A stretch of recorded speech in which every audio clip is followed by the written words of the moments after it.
What is up, YouTube world? It's Jay Coffee Talk back with another quick NFL blog for you guys. Got a couple stories I wanted to touch on real quick.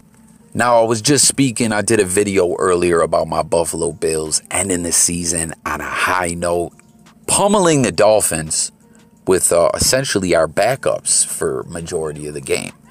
And I was saying in that video, I like truly feel for the Dolphins fans. I'm not trying to be sarcastic. I'm not trying to be funny. The Dolphins had a great season, far exceeded expectations than, most had for them.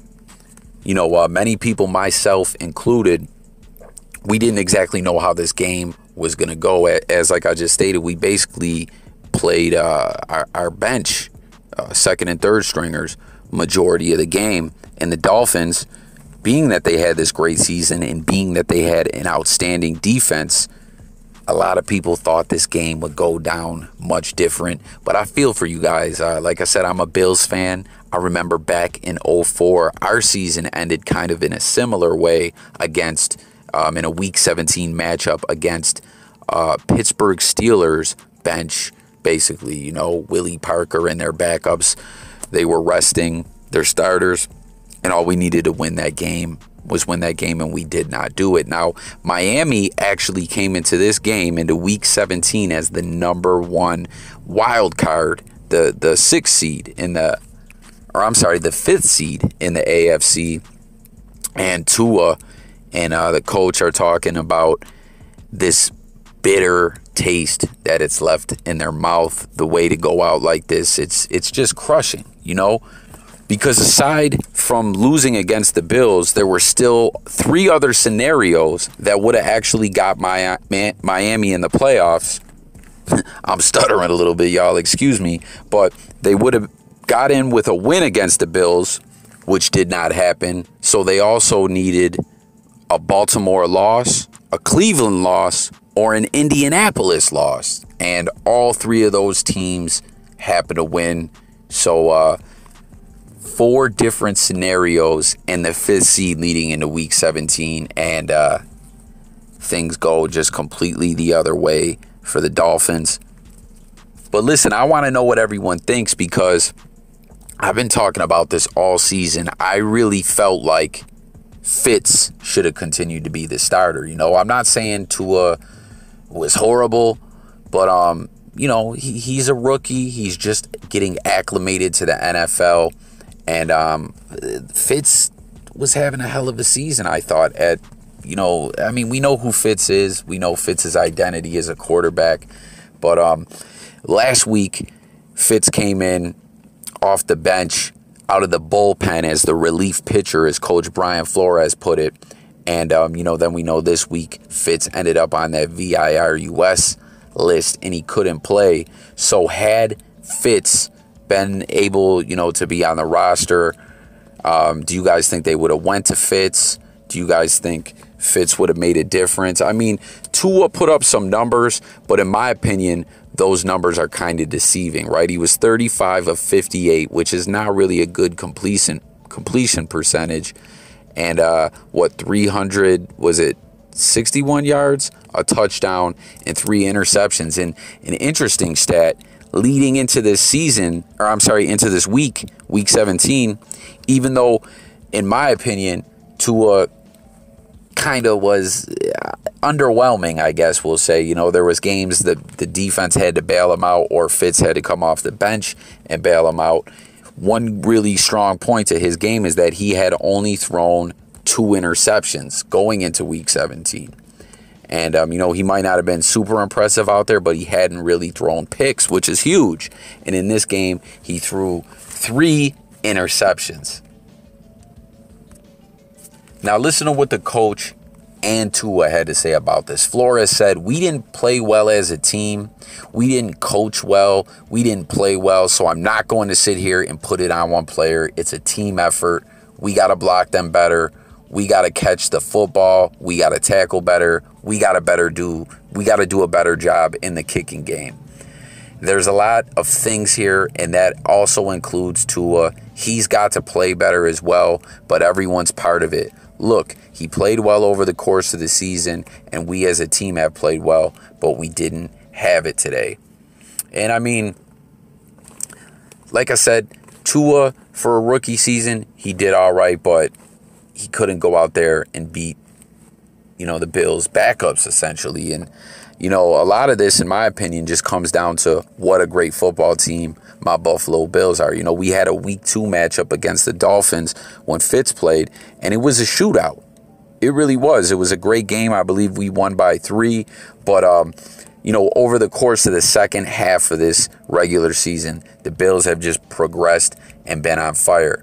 Now, Tua, regarding the interception, said, I think some of them were miscommunications, which one of them, the receiver fell. The receiver fell coming off the route, but the other two kind of were on Tua, in my opinion, he said. And then one of them, that was just poor ball playing on my part. But at the same time, you got to move on from those. And we tried to finish and didn't let they try to get into our heads. We knew coming into this game, the challenge for us is going to be their defense, their front seven as well as their back end. I think they did a really good job schematically with how they schemed up things that we were doing. But they all played together. They can communicate things last minute and do things that they try to confuse you. And then he said, it's always tough when you're coming off a loss. The feeling of losing never feels good. So I would say the emotions, but not just me, but a lot of guys in the locker room. It's a bitter taste in our mouths. It's not the way we wanted it to go down. So once again, just a heartbreaking way to end the season. Dolphins have went out there, been pretty impressive, especially the defense, and come into Week 17 with the number 5 seed. And, at the end, they go out there, get blown out, and are on the outside looking in. And something else he talked about, the Bills' defense, how we schemed them up. That's something else I got to point out, is that our Buffalo Bills defense has really stepped up their game in the second half of the season as well. Like, we're just playing great football. Kansas City Chiefs, look out. Now, something else, so second story, hit the comments with your thoughts on all of that, but second story we got to move on to is in Tampa, okay? And in a lot of my NFL videos, like I've been saying, the Brady bunch has been on my ass, because I was very critical of Tom Brady. And I keep pointing out that 5-6 weeks ago, I'm not saying Brady was looking horrible, Tampa was looking horrible, but Brady had blown a couple late, fourth quarter drives. One was against the Bears. I forget who the other one was against, where he could have went out there and got the job done, and he wasn't doing it. He didn't look like the same Tom. He looked confused at times. He was struggling going down the field. Like, he was putting up some stats, but he just didn't seem to have that edge to his game that he always did. But Tampa Bay has really heated up going into the playoffs. And this is very interesting to me, right? First off, Mike Evans passes Randy Moss, for most consecutive 1,000-yard seasons, in a row since being a rookie, which is a hell of a stat.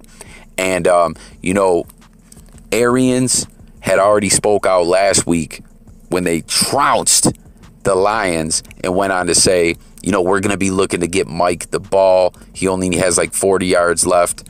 We tried this game against the Lions to get him the ball, and we're going to next week. He only needs like 30 or 40 more yards to break that record, and they did that. But they also were able to get the ball to AB, and this is really interesting to me.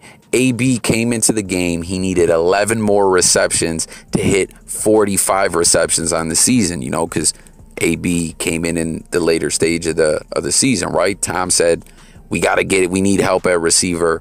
Let's reach out to AB. That's my guy. And they did, right? Now, he had this beautiful touchdown that you'll see a highlight of in this video. But with 3 minutes left in the game, he needed 3 more receptions to get to that 45 reception mark. And you'll see what Tom did. They normally would have been kneeling the ball out, but he got him these 3 consecutive completions, the last one being that shovel pass. And not only did they go on to win the game, but they got Mike Evans, his record, and Antonio Brown, his 45 receptions, and he got a $250,000 incentive bonus. And then they took the knee. So, I don't know. I thought that was newsworthy, worth talking about. The Buccaneers continue to gather great momentum going into the playoffs. Not as good momentum as my Buffalo Bills, though. You guys can hit the comments and let me know if you agree or not. But still, they get Mike Evans, his individual record, passing Randy Moss. And they get AB, his $250,000, and then ran out the clock. Like, that's pretty dope, man. So hit the comments, guys, with your thoughts on the playoffs. Who's your team? Is your team in or out? What your thoughts are on Tua and the Dolphins in this bitter defeat and way to end the season? If Fitz would have made a difference. And your thoughts on AB, Mike Evans, Tom Brady, the Buccaneers heating up leading into the playoffs. Let's talk about it all in that comment thread. I thank you guys for watching. New viewers, make sure to subscribe to the channel. Hit the notification bell. This is Jay Coffee Talk. We're covering NFL. We're going to be talking football all season long, all the way up to the Super Bowl, and maybe even after. And we cover a lot of other topics over here as well. So make sure to subscribe. Thanks for watching, and I'm out of here.